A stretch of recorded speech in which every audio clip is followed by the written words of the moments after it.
el capítulo 4. Esto ya está grabando, ¿no? Sí. ¿Tienen todos, mis hermanos? Capítulo 4. ¿Qué pues diremos que halló Abraham, nuestro padre, según la carne?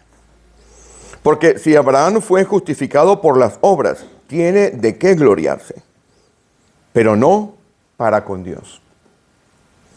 Porque, ¿qué dice la Escritura? Creyó Abraham a Dios y le fue contado por justicia. Pero al que obra, no se le cuenta el salario como gracia, sino como deuda. Mas al que no obra, sino cree en aquel que justifica al impío, su fe le es contada por justicia.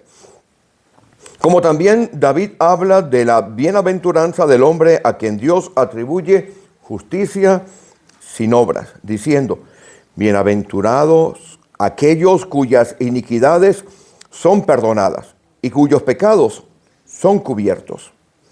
Bienaventurado el varón a quien el Señor no inculpa de pecado.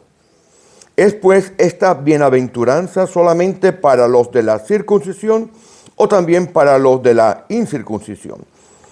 Porque decimos que a Abraham le fue contada la fe por justicia.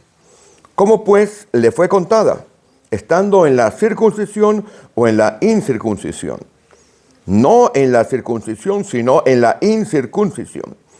Y recibió la circuncisión como señal, como sello de la justicia de la fe que tuvo estando aún incircunciso, para que fuese padre de todos los creyentes no circuncidados, a fin de que también a ellos la fe les sea contada por justicia.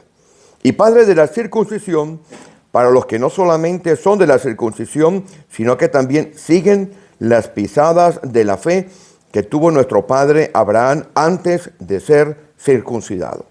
Vamos a hacer un alto allí. Le voy a pedir que usted subraye en ese versículo 12, siguen las pisadas de la fe. Amén. Vamos a orar. Bendito Padre Celestial, tu amor, tu misericordia, tu bondad, Señor, se manifiesta en cada pisada que damos, Señor. Cuando estamos a punto de caer, tú nos sostienes, Señor. Si caemos, tú nos das la fuerza para levantarnos, Padre. Tu Espíritu, Señor, habita en nosotros y nos guía a lugares, Señor, que nunca habíamos soñado estar. Tú, Señor, colocas en nuestro corazón el deseo de servirte, Señor. La esperanza de una vida eterna. Y también, Padre de toda misericordia, pones en nuestro entendimiento la capacidad de poder decir que tú eres Dios sobre todas las cosas, Padre. Hoy que venimos a hablar de tus cosas, pedimos que tu Santo Espíritu nos guíe, Señor. Nos muestre y nos revele. Porque no queremos recibir nada que no venga del Espíritu Santo de Dios Todopoderoso. Pedimos, Señor, que cada palabra que digamos aquí engrandezca el santo nombre tuyo, Señor. Solamente tú eres digno de recibir toda honra, toda gloria, toda alabanza. Bendito Dios, que hoy, Señor, cuando nos disponemos a pensar, a reflexionar en tu palabra, Señor, esta salte en nuestra vida, Señor, y nos transforme como ese propósito eterno tuyo en Cristo Jesús. Pedimos que las meditaciones de nuestros corazones y los dichos de nuestras bocas sean hoy agradables a ti. En el nombre de Jesús. Amén. Pueden sentarse, hermanos.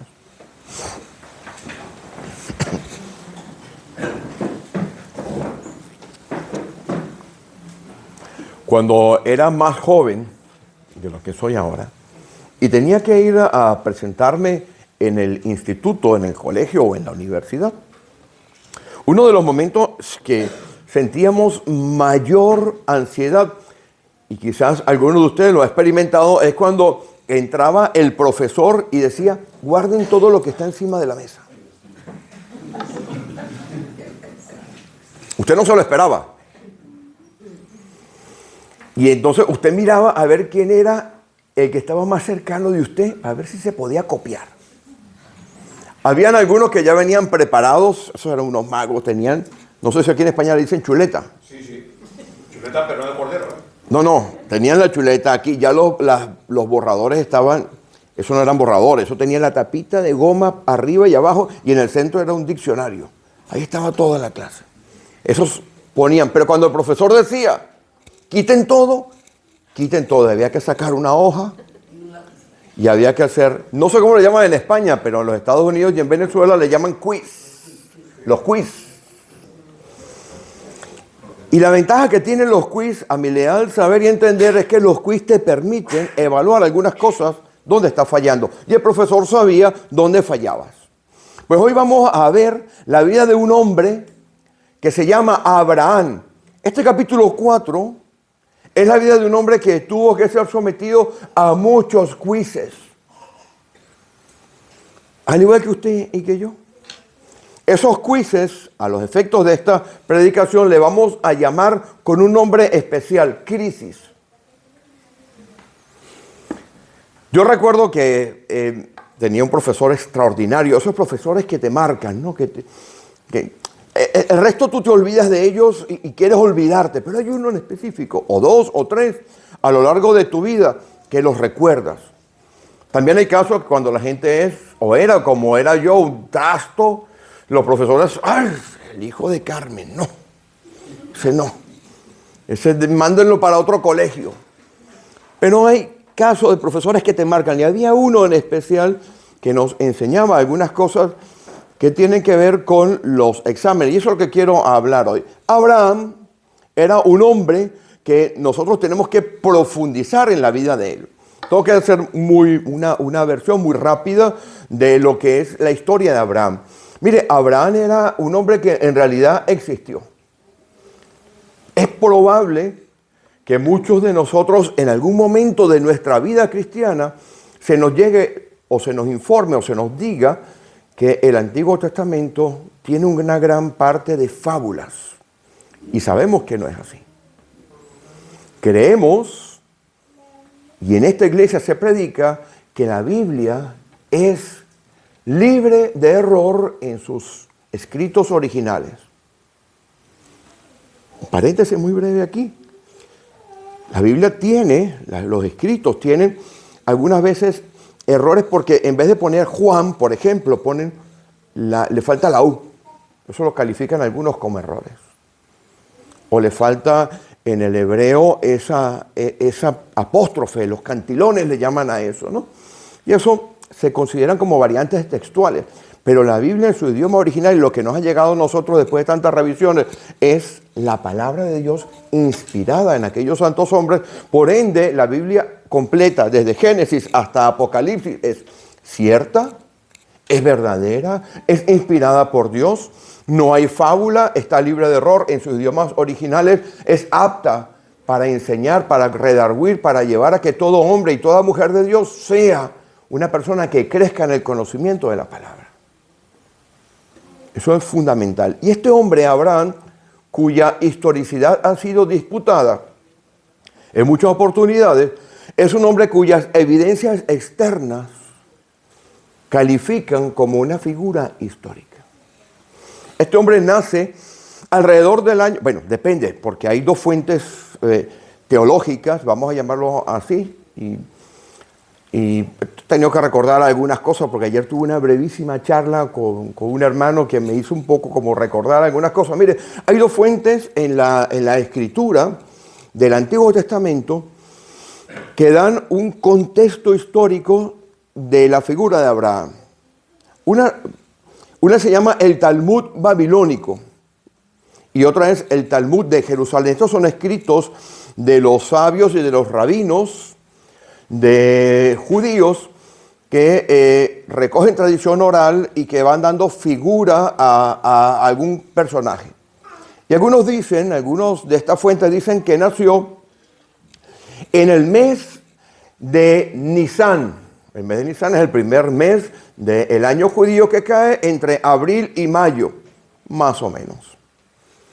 Algunos otros dicen que no nació en el mes de Nisán, que él nació en el mes de Tishri. El mes de Tishri es el séptimo mes del calendario judío y corresponde a nuestro calendario gregoriano entre el mes de octubre y de noviembre.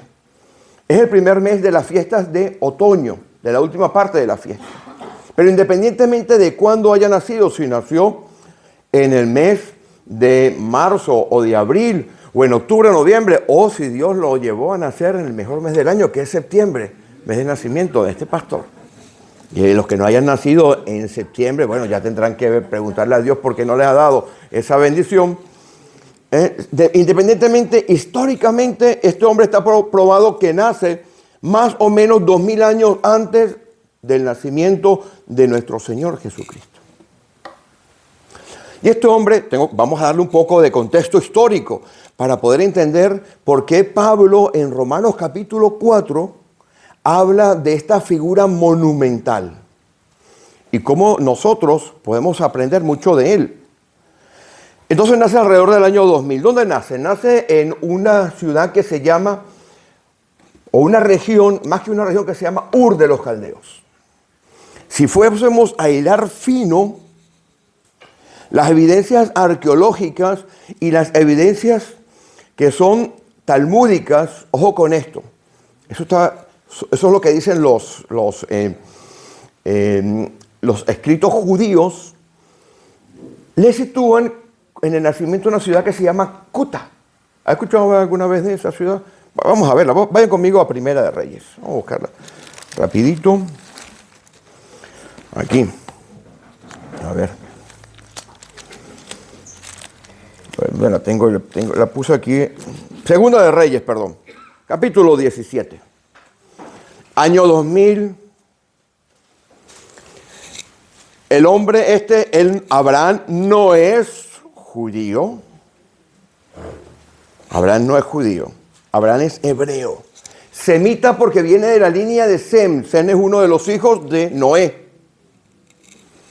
¿Vale? Nace en una región que se llama Ur y probablemente en una ciudad que se llama Cuta. Segunda de Reyes, capítulo 17, por favor. Versículo 24. Lo voy a leer yo.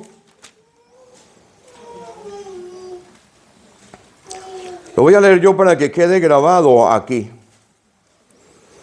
Y trajo el rey de Asiria gente de Babilonia, de Cuta. ¿Lo ves? Cuta.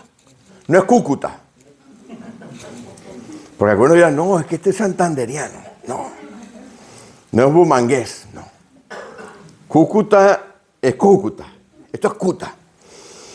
Esa región de Cuta es una región que, de la cual el rey asirio trajo gente para meter en Samaria. Y esto es inmensamente importante porque cuando nos paramos a estudiar la historia y no nos da tiempo, tenemos Santa Cena, no nos da tiempo de profundizar porque la figura de Abraham es espectacular.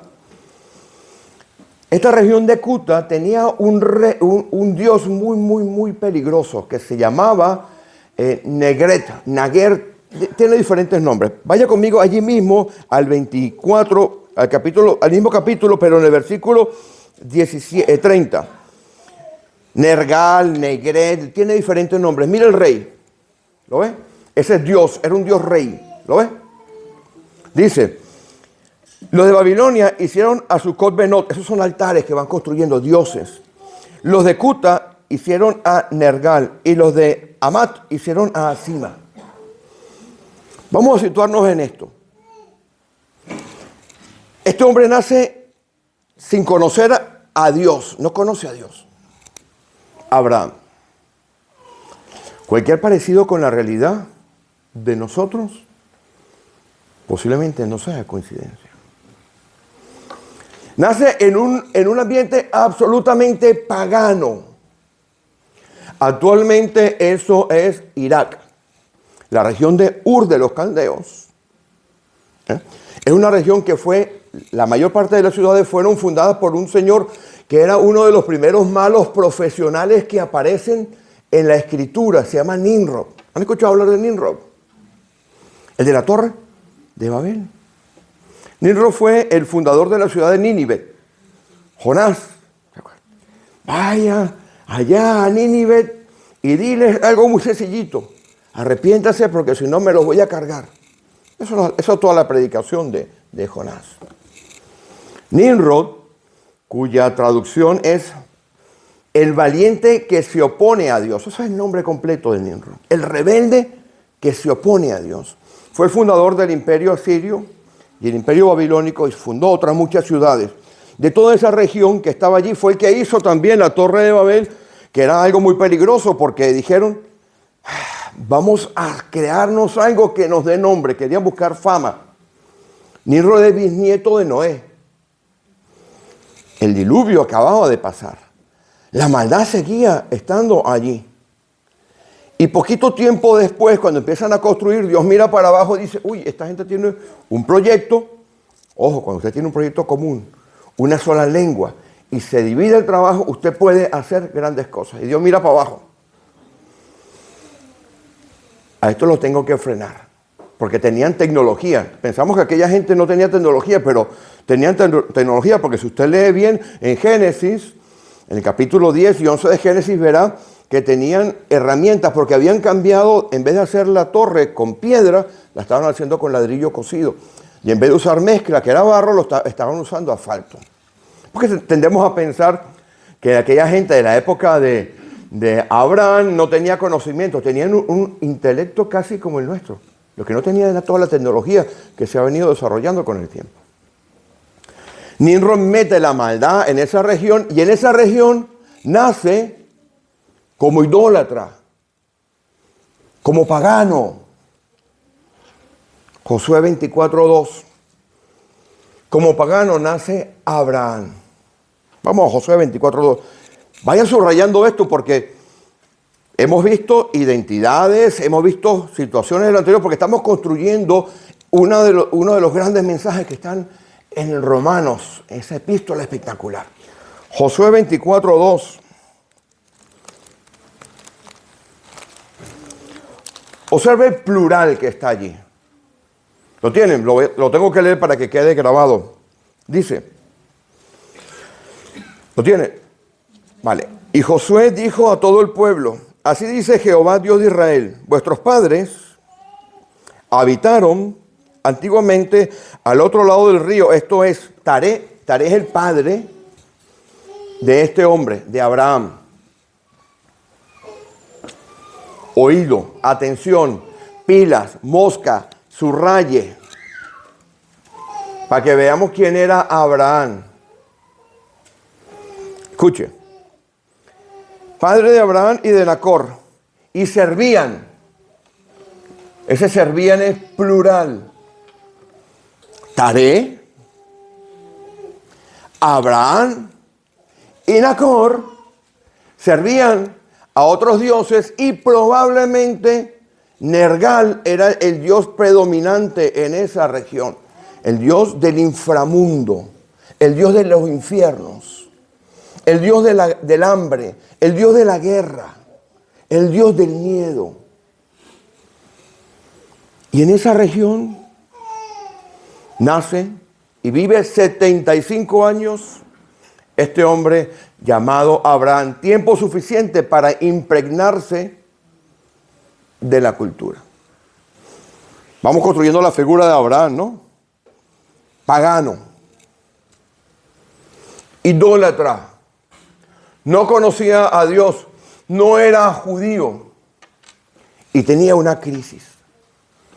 Génesis, vamos a Génesis. Estoy mirando el reloj para no pasarme. Vamos un momentico a Génesis capítulo 11. Mire qué maravilla hay en Génesis.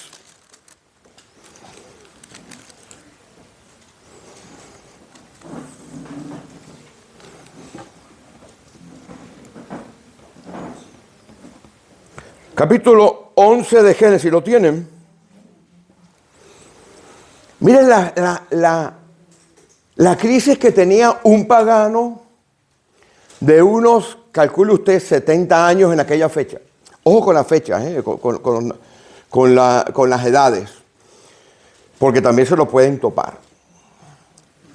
Uno de los grandes problemas que tienen las fechas en la Escritura es que no sabremos interpretarlas en un tiempo determinado. Hay una solución que han tratado de dar para estas edades postdiluvianas. Esto sucede luego del diluvio. Esto que estamos leyendo aquí en el capítulo 11 es que usted divida las fechas por la mitad. Es decir, en vez de tener 75 años cuando sale, tiene 37 años y medio. Esa no es la solución. Tenía 75 años. En el Nuevo Testamento, Pablo ratifica la verdad indudable e innegable de que este hombre tenía 75 años y una edad avanzada. Versículo 30 del capítulo 11. Mira el gran problema que tenía este Abraham. Era pagano. Algunas fuentes dicen que su papá y sus familiares servían en la corte de aquel dios Nimrod. No está en la Escritura, pero algunas fuentes talmúdicas lo dicen. Pero es bueno para salpicar un poco la figura de este hombre. Su gran problema, su esposa era estéril. Eso era un problema de marca mayor. Mire, apúntelo. ¿Usted quiere servir en la iglesia? A ver, levanta la mano. ¿Quién quiere servir en la iglesia? A ver, ¿quién quiere servir a Dios? Todos, ¿no? Mire, Dios va a aprovechar situaciones dolorosas para de ellas construir. Cuando Dios se acerca a la tierra a ministrar, tiene que ministrar a través de la iglesia. Y para ministrar a través de la iglesia necesita gente, hombres y mujeres, espiritualmente probados, maduros, curtidos, que hayan pasado por el fuego y hayan ido adelante. Pablo dice, no un neófito. Tú no puedes poner aquí un neófito a predicar. Dice Pablo, no un neófito, porque si se envanece cae en lazo del diablo. ¿Usted cree que Pablo fue Pablo de un día para otro? ¿Usted cree que Dios le va a colocar a usted en una situación difícil y de responsabilidad? Primero le tiene que someter a usted a los quiz. Porque para ministrar en la congregación, para ministrar a través de la iglesia y ministrar al mundo, usted tiene que ser probado. Inclusive hasta los diáconos dicen, los diáconos tienen que ser probados. Póngase primero a prueba. Y si pasa la prueba, entonces sirva. Así que si usted quiere servir y ha levantado la mano, prepárese porque Dios le va a meter los quiz.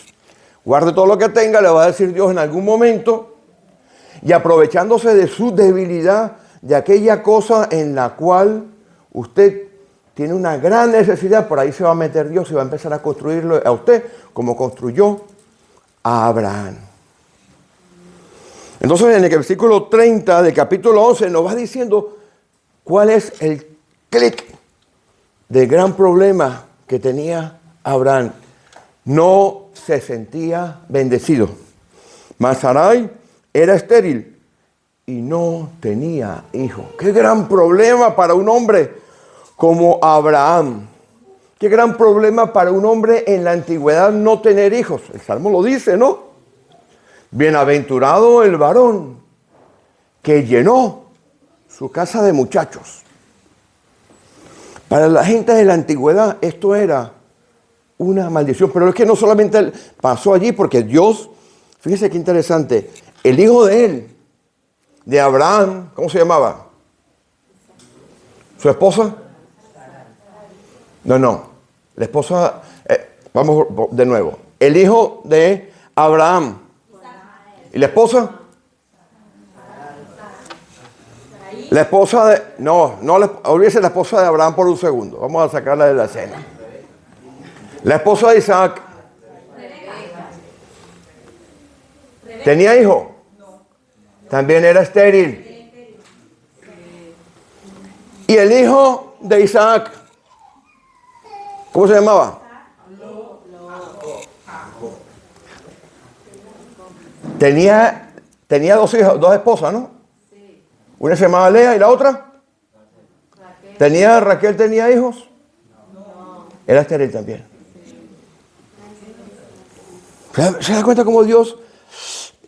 Mire, yo no creo en las maldiciones generacionales, que no existen. Pero Dios a veces trabaja en una familia, en una línea de familia, de una manera muy específica. Vamos a ver rápidamente. Mire, vaya conmigo a Génesis, capítulo 24. Creo que es el 24.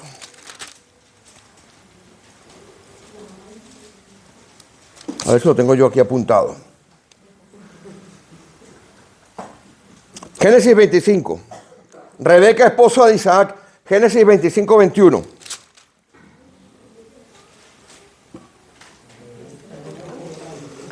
Y oró Génesis 25, 21. Y oró Isaac a Jehová por su mujer, que era estéril. ¿Se da cuenta? Y lo aceptó Jehová y concedió Rebeca a su mujer. Después vamos al 29, 31.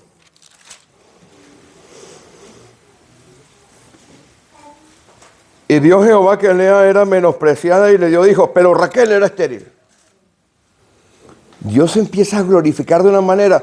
Ojo, si usted en sus antepasados tiene alguien que era alcohólico o que tenía un pecado, quiero decirle que en usted ese pecado queda revocado, porque todo aquello que era maldición para usted queda revocado. Pero no significa que no haya espíritus territoriales que trabajen allí en esa situación y entonces tenga que entrar Dios de alguna manera allí para trabajar en su vida. Eso lo vamos a explicar en otra predicación. Entonces vamos de nuevo otra vez a Génesis, capítulo 11. El versículo 30 nos dice, ¿verdad?, que este hombre tenía un gran problema, no tenía heredero, tenía pasta. Se le iba a llevar toda Hacienda.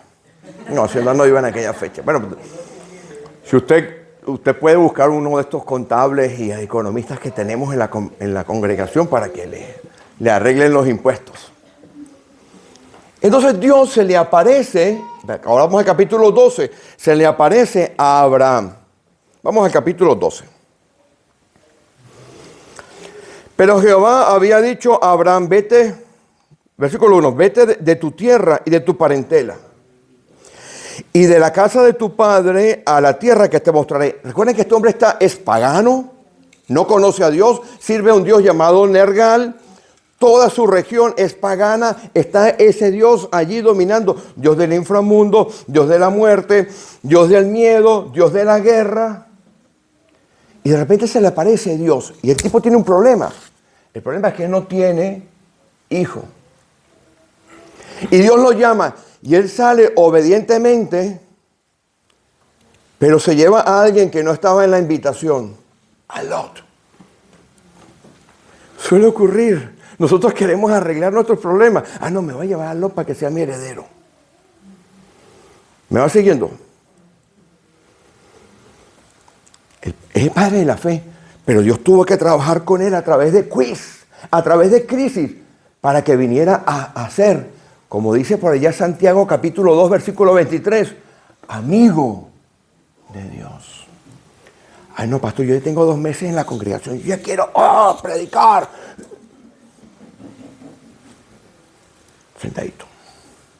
Sentadito aquí. Vamos a ver cómo trabaja Dios con tu vida. Con la mía ha trabajado. Sangre, sudor y lágrimas. Entonces lleva a Lot. Mira, cómo queremos arreglar siempre las cosas nosotros. No me has dado heredero, me voy. Vamos a ver quién es el que se le aparece en este capítulo 12, porque por allá por Éxodo capítulo 6, versículo 2 lo dice. Ya vamos a buscarlo. Se lleva a Lot. Vaya conmigo, dice. Versículo 4, dice. Y se fue Abraham. Mire que no es Abraham, es Abraham. Todavía no le han cambiado el nombre. Como Jehová le dijo, y Lot fue.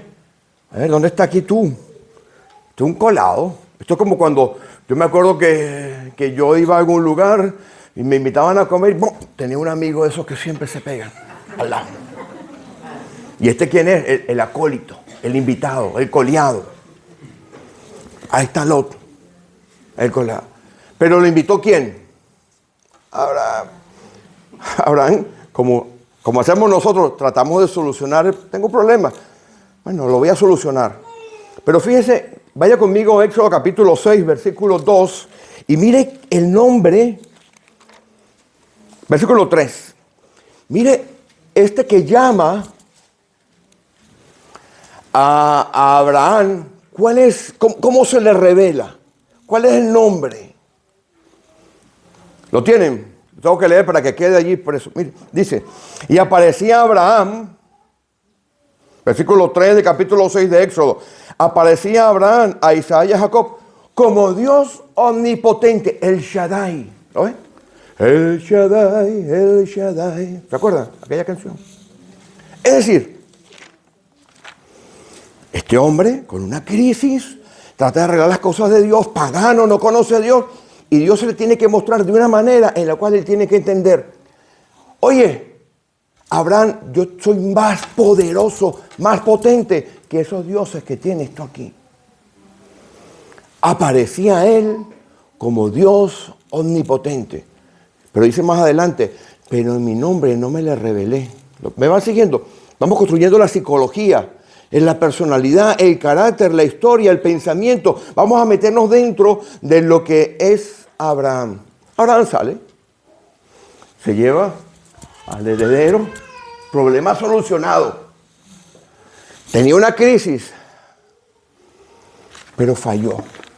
Porque Dios no le dijo, tráete a la suegra. La suegra no, perdón. Chiste.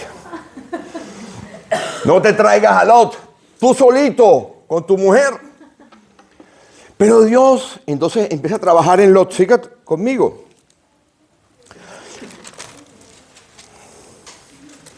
Vamos al capítulo 13. En ese medio aparece un problema, otro problema para Abraham, el hambre, y le da miedo y se va a Egipto. Lo tengo que contar rápidamente. Se va a Egipto, pero sentía miedo. El dios Nergal todavía estaba trabajando en su vida, era el dios del miedo. ¿Me vas siguiendo? Ah, no, que como tú eras muy guapa, era una viejita guapa, 65 años más o menos tendría la señora esta, una viejita guapa, era una viejita muy guapa, y entonces el rey de Egipto me va a matar. Ven acá, ¿no te acaba de decir Dios que te salga y que te va a bendecir? Capítulo 12, versículos 1, 2 y 3. ¿No dice que hará de ti una gran nación? ¿No te has traído tú al heredero que no van a matar? Porque te matan a ti. ¿Dónde está tu fe? ¿Qué miedoso eres? Cualquier parecido con la realidad. No es coincidencia. Así somos nosotros. Y es deportado, porque a Abraham lo deportan de Egipto. Ve el último versículo. En el capítulo 12, lo deportaron, lo sacaron, le pusieron la esposa. Coge a tu mujer, a Lot, te vamos a llevar hasta la frontera y te sacamos. Dice, entonces Faraón dio orden a su gente acerca de Abraham y lo acompañaron, y a su mujer con todo lo que tenía, lo sacaron. El orgullo, la exposición a la vergüenza. Mentiroso Abraham. En aquella fecha mantener la palabra era cierta. No como cuando lo llama usted a un amigo, préstame 20 euros, mañana te lo envío. A la semana, oye, los 20 euros. Ay, pensé que te los había enviado. El Bizum, no pasó el Bizum. A ver, ¿me van siguiendo? Llegamos al capítulo 13. Y entonces Dios empieza a trabajar en Lot. Porque Lot era el plan A que se tenía guardado Abraham. Y miren lo que pasa. Dice, versículo 8, vamos a ir abreviando. Versículo 8. Entonces Abraham dijo a Lot, no peleemos por la tierra. Haz una cosa, escoge a dónde irte. O a la derecha o a la izquierda. Si tú vas a un lado, yo voy para otro. Lot agarró y se fue. Tomó la decisión que no tenía que tomar. Porque Abraham adentro de él aspiraba que Lot agarrara Canaán. Porque Canaán era la promesa. Ah, no. Pues mire, vaya usted capítulo 12 y verá que dice que será Canaán donde lo iba a llevar. Y Lot no agarró Canaán. Lot se fue al lado contrario. Se le cayó el plan. Se le cayó el plan a Abraham. Otra crisis, otro quiz. Cuando usted quiere ayudar a Dios, Espera. Él se va a encargar de colocarte donde Él quiere que te coloque. Tú no tienes que ayudar a Dios, tú tienes que someterte a Dios. Obedecer a Dios. Entonces Abraham se deprime, ¿no? Porque si seguimos leyendo, dice, entonces Lot escogió para sí toda la llanura del Jordán y se fue Lot hacia el oriente. Como usted ve el oriente en esas partes de la Escritura, eso es el pecado. Ahí estaba Lot, ahí estaba el valle de Sodoma y Gomorra. Abraham se fue ¿para dónde? Para Canaán. Abraham aspiraba dentro de él que Lot, su plan de descendencia, se fuera para Canaán, pero Lot, que es como muchos de nuestros hijos, rebelde. Pero bueno, Dios está trabajando ahí. Se fue para otro lado. Se le cayó el plan. Y entonces se deprime. Entonces viene Jehová. ¿Y qué hace? Lo consuela. Versículo 14. Jehová dijo a Abraham, después de que Lot se apartó de él, lo va viendo conmigo, ¿no? Alza ahora tus ojos y mira desde el lugar donde estás hacia el norte y el sur y al oriente y al occidente, porque te la daré a ti y a tu descendencia. Reafirma la promesa, lo conforta, lo va viendo. Mire cómo vamos leyendo la Escritura, con los ojos del personaje. Eso es lo que hay que hacer, hay que leer la Escritura, orar a Dios, pedir a Dios que nos dé el conocimiento, pero también tenemos que orar para que Dios nos permita meternos en ese momento. Bueno, si seguimos, ya este hombre, Abraham, está en una crisis. No tiene heredero, lo han deportado, no puede volver a Egipto, le han echado, su mujer es estéril. Lo va viendo, ¿no? Todo el problema que está. Y miren lo que acontece aquí.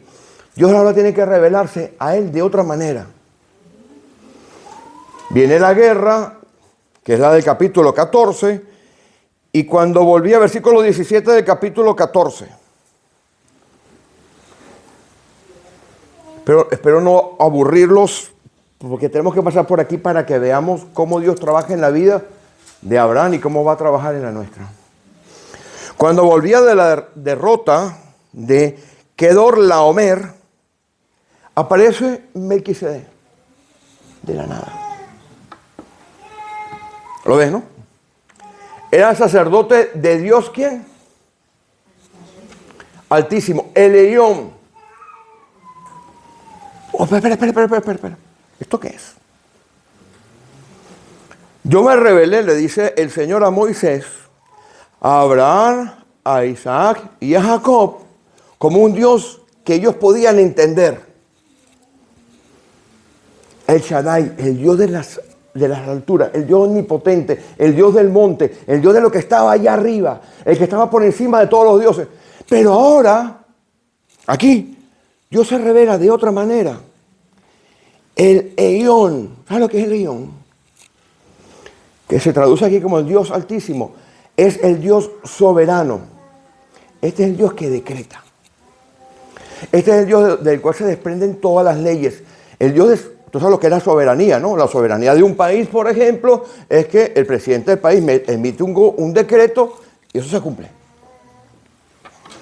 Este es el Dios soberano. Y este Dios soberano se le entrega, la visión de él se le entrega a Abraham. Ahora Abraham, fíjese, ahora ya no conoce solamente al Dios omnipotente, conoce al Dios soberano. No solamente conoce a El Shaddai, ahora conoce a Elyon. Ahora miren lo que pasa, ya está listo para sentencia. Ya está este hombre con esas dos características de Dios, de sus atributos. Hemos estado hablando hace unos días de los atributos de Dios. Llega el capítulo 15. Voy a quitar esto porque estoy sudando ahí. No me puedo quitar esto. Pero lo voy a poner aquí en la corbata. No, está bien. Venga, porque es que entro en calor. Me quedan 10 minutos para ir matando este tema. Porque esto es fundamental que esto lo tengamos claro. Me voy a dar un salto aquí. Llega el capítulo 15. Vamos al capítulo 15. Observe, esta es la conversión de Abraham.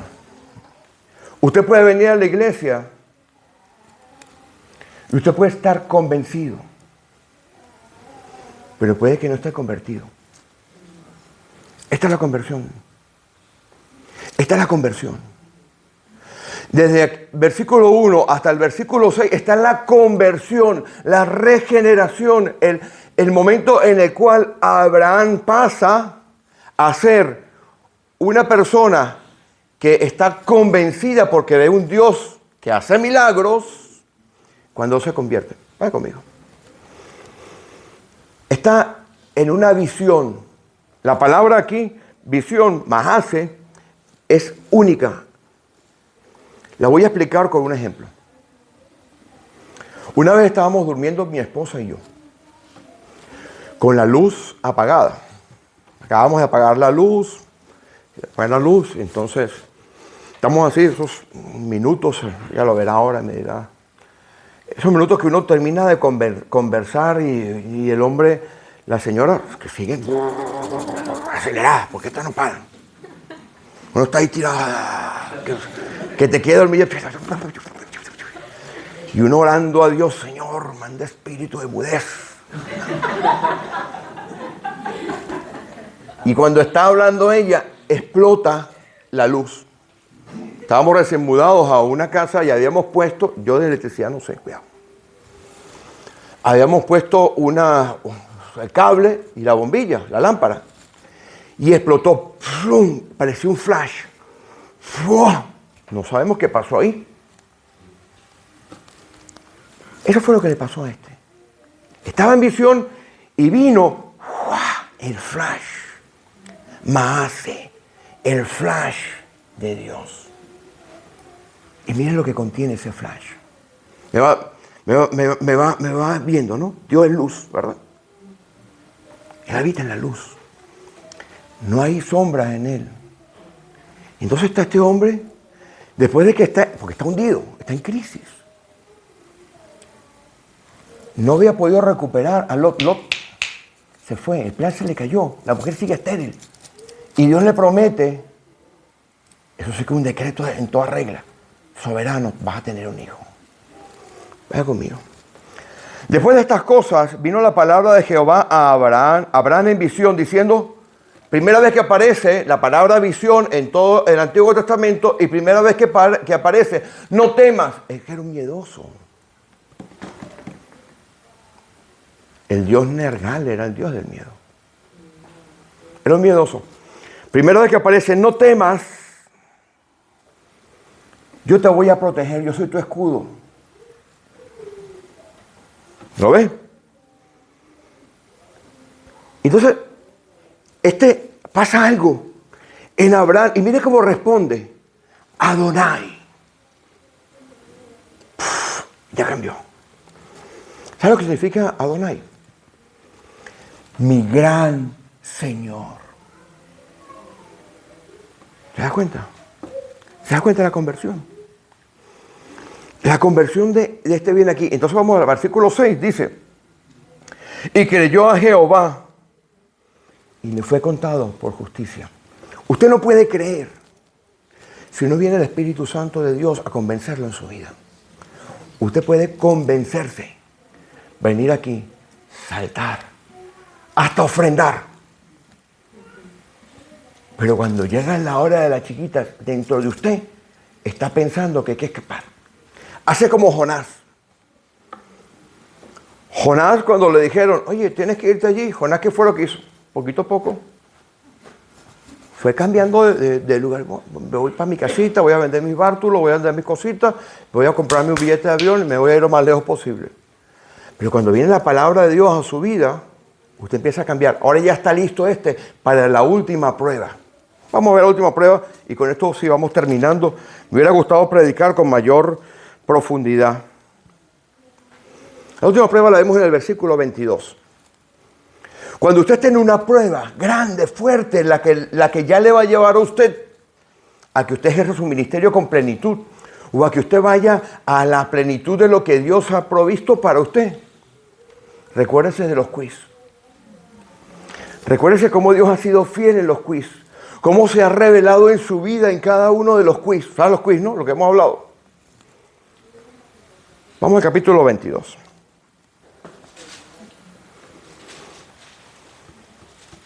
Esta es la prueba final. Ese examen que te falta para que te den el título. Porque has estado estudiando en evaluación continua no sé cuántos años y llega el examen final. Ahí tienes que darlo todo. Pero si no has pasado los quiz, no llegas al examen final. Vamos al versículo 9.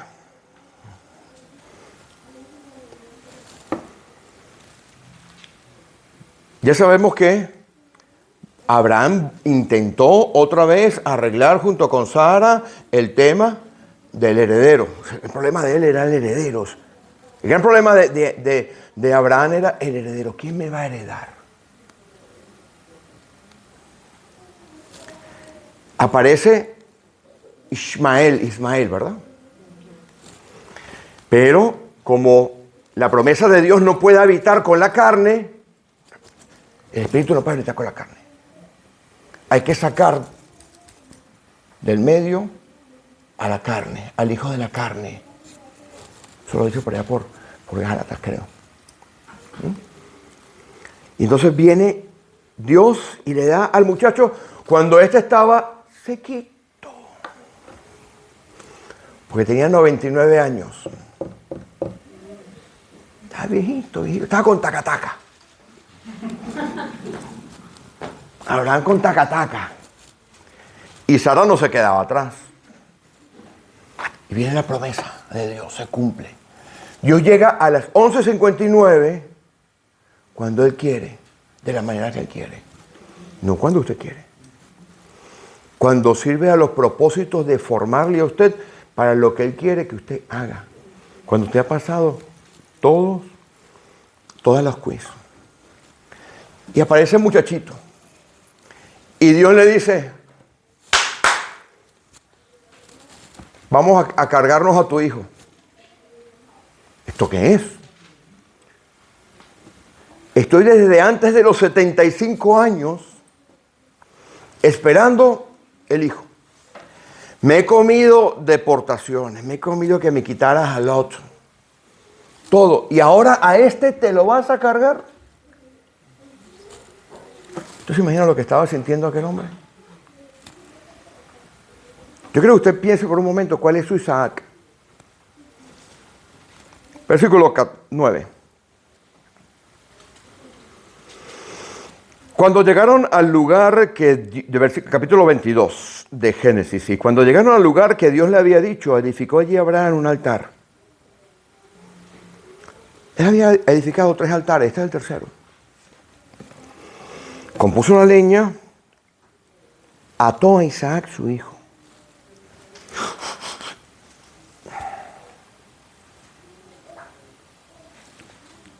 Él conocía a El Shaddai, al Dios de las alturas. Él conocía al Dios que decreta. Lo hemos visto. El Elyon. Él conocía a Adonai. Ahora tenía que conocer a Jehová en toda la propiedad de Jehová. Sí. Y extendió Abraham su mano y tomó el cuchillo para degollar a su hijo. Si usted lee anteriormente, este hombre cumplió rompiéndose adentro. Mira, la fe no es emoción. La fe no es emoción. La fe es confianza en Dios. Yo conocí a un hermano que nunca en su vida había hablado lenguas. Nunca en su vida había saltado. Parecía, cualquiera lo veía y decía, esto es un zombie. Estaba ahí. Hasta aplaudía así.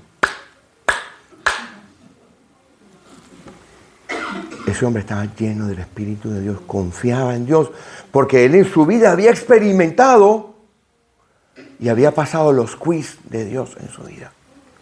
Este hombre estaba roto por dentro, a los 99 años, pero él estaba seguro que Dios iba, si moría, su promesa se había cumplido porque él lo había visto actuando en su vida.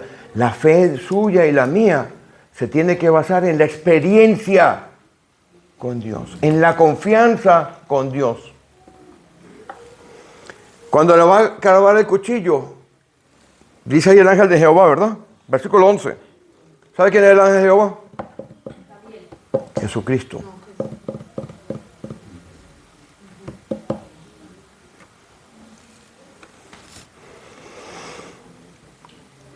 Abraham, versículo 12, ni lo toques, porque ya conozco. Wow, esto es un problema teológico de marca mayor. Es un problema teológico de marca mayor, vamos a solucionarlo hoy. Ven acá. ¿Tú no eres el Dios que todo lo sabe? ¿No eres el Dios que todo lo ve? ¿No eres omnisciente, omnipotente? ¿Cómo es que ahora conoces esto? ¿Se ha puesto a pensar? Este versículo es complicado porque este versículo ha creado doctrinas en la iglesia actual. Pues lo va a poner facilito. Y no es que, que el pastor sabe mucho. No. Regla número 1, el pastor no sabe mucho, el pastor lee y ora. Regla número 2, si usted cree que el pastor sabe mucho, vaya a la regla número 1, el pastor lee y ora. Escuchen, Dios conoce todo, pero Él necesita conocer experiencialmente su respuesta. ¡Ay, pastor, qué herejía! Vaya conmigo a Hebreos, capítulo 5. El Padre sabe todo, pero es a través de Jesucristo que Él entiende experiencialmente su reacción. Vaya capítulo 5. Jesucristo vino y padeció en su carne todas las cosas. Y dice, y por tanto, como padeció, aprendió obediencia. El Dios Todopoderoso manda a Jesucristo y entonces ve, entiende y comunica al Padre la experiencia, la experiencial. ¿Me va entendiendo ahora? ¿Se queda claro? Por eso dice Pedro, capítulo 1, puesta a prueba vuestra fe, más preciosa que el oro. Su fe tiene que ser probada. ¿Quiere servir en la iglesia? ¿Quiere ser útil a Dios? Sométase al plan. Y aquí viene Jehová Jireh. Sigan leyendo conmigo y termino.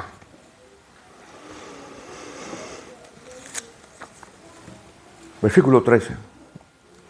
Entonces, aquella cosa que decía, que hablaba de la fe, la experimentó. Porque la provisión de Dios viene en la previsión de Dios. Todo lo sabe, todo lo ve, todo lo conoce. Él había previsto, Dios, que tenía que proveerse del sacrificio del carnero más calladito que hay sobre la faz de la tierra. Pero usted no hablaba. Estaba detrás de este y no hablaba. Estaba calladito el carnero. ¿Verdad? Jehová Jireh. Entonces se completa para Abraham la revelación de Dios en todo su aspecto. Por eso viene a ser el padre de la fe. Y por eso le dije que teníamos que subrayar las pisadas de la fe de Abraham. Miren lo que pasa en el versículo 3 y terminamos. Entonces alzó Abraham sus ojos y miró. ¿Y dónde estaba el carnero? Al frente. Dios va a llegar y va a proveer por donde usted menos crea. Pero usted tiene que andar. La fe es andar, obedecer, no es emoción. La fe es confiar, la fe es creer, la fe es sentir dentro de usted esa confianza absoluta de que en circunstancias adversas Dios tiene control porque Él es el omnipotente. Porque Él es el que decreta y cuando Él decreta es tan soberano que todo se cumple. Porque es el Señor más grande que hay, Adonai. ¿Cuántas veces nos cantamos aquí? Oh Adonai, oh Adonai. ¿Qué dice? Señor del universo, Dios de la creación, lo está diciendo allí. Ahí tiene lo que es Adonai. Y porque Él es el que provee, Jehová Jireh. Esa palabra Jireh, que está pegada al nombre, es Dios prevé y provee. ¿Quieres servir en la congregación? Responda hoy. ¿Cuál es su Isaac? ¿Cuál es aquella cosa que le causa tanto que cuando Dios apenas lo toca, usted ya me voy? Saco ese pastor. Algunas veces se han dirigido a este pastor como el pastor y hablan de mi Santa Madre. Yo tengo que predicar la verdad, porque si no haría un flaco servicio a esta iglesia. Vamos a ponernos en pie y antes de entrar a la Santa Cena,